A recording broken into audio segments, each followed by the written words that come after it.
Isang lalaki ang patay sa pananaga ng nakaalitan niyang kapitbahay sa Negros Oriental. Sa Bacolod City, isa namang negosyanteng Chinoy ang patay sa pamamaril. Yan ang Ronda Probinsya ni Susan Enriquez.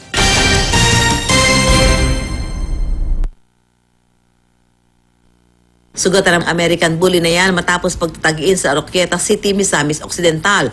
Ayon sa may alaga sa asong si Tenten, pinag-iinalaan ng kanilang kapitbahay na ang aso ang kumain sa alaga nitong manok.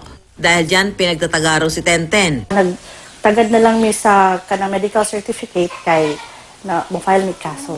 Hindi nagbigay ng pahayag ang inireklamong kapitbahay. Pinagtatagarin si Angelo Soreño ng kanyang kapitbahay na si Javier Katakutan sa sitio Obogon, Barangay Malalangsi, Pamplona, Negros Oriental. Dead on arrival sa ospital ang biktima.